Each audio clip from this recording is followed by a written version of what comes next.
আসসালামু আলাইকুম, শুভ সকাল। প্রিয় দর্শকবৃন্দ,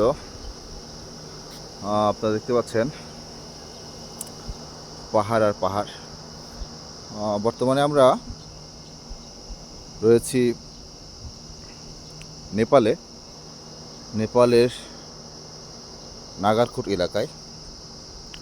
ভূপৃষ্ঠ থেকে প্রায় 8,000 ফিট উপরে সকালের সূর্য উঠেছে।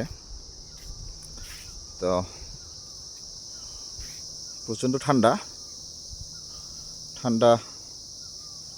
থাকার কারণে আমাদের সাথে যারা আসছে তারা সকলেই ঘুমাচ্ছে।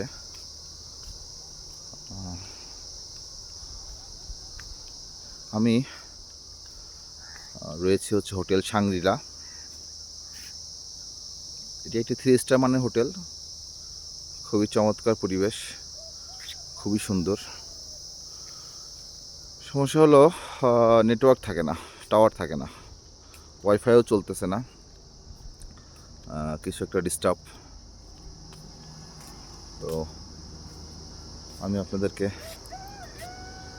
হোটেলের চারপাশ ঘুরে দেখানোর চেষ্টা করতেছি।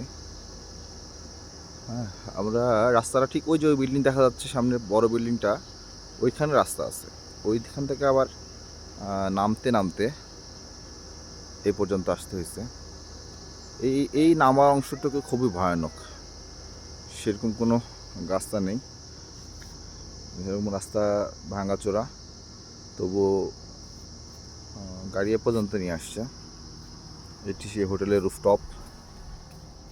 তো সকালে সিন দেখছিলাম অনেকক্ষণ, দেখার পরে মনে করলাম যে আপনাদের জন্য একটু ভিডিও করে নিই। মূলত নেপাল যে দেশ, এটা দক্ষিণ এশিয়ার গরিবদের মধ্যে একটু অন্যতম।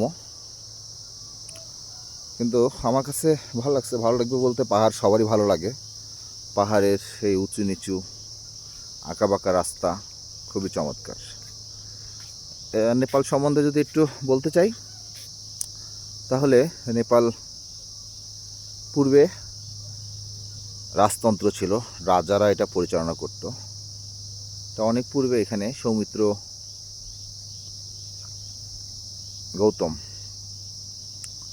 গৌতম বুদ্ধ নামে একজন জন্মগ্রহণ করেছিল, যে এখানকার রাজা ছিল। পরবর্তীতে তিনি রাজ কার্যক্রম ছেড়ে দিয়েছেন, কিন্তু গৌতম বুদ্ধ সমাজসেবা, তার ধর্মপ্রচার নিয়ে ব্যস্ত ছিলেন।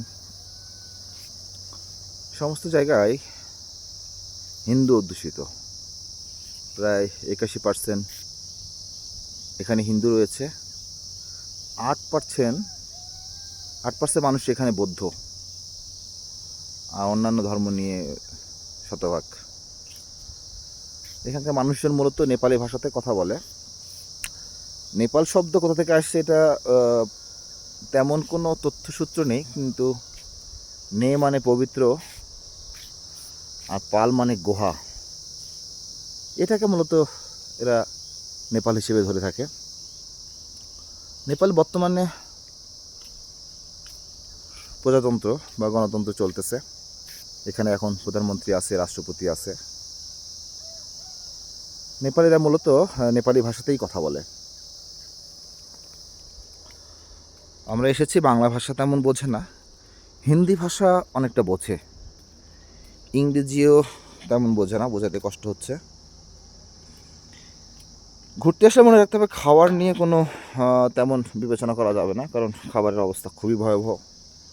খাবার পাওয়া যাচ্ছে না, বা আমরা যেটা খাবার খাই সেই খাবার এখানে নেই। ভেজিটেবলও রয়েছে, মূলত যারা ভেজ, তারা ভেজিটেবল দিয়ে খাবার সেরে নিতে পারবেন। আমাদের মধ্যে যারা মুসলিম রয়েছেন তাদের জন্য ননভেজ খেতে চাওয়াটা সমস্যা। ননভেজ খেতে চাইলে কি খাওয়াবে তার কোনো ঠিক থাকবে না। আর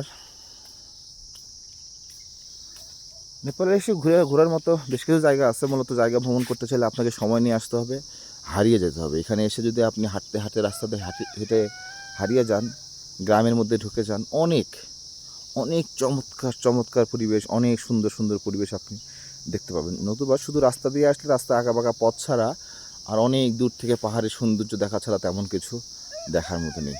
তো আপনাদের সবাইকে নেপাল আসার আমন্ত্রণ রইল। আমাদের ট্যুর রয়েছে কাঠমান্ডু, নাগারকোট, ভক্তপুর,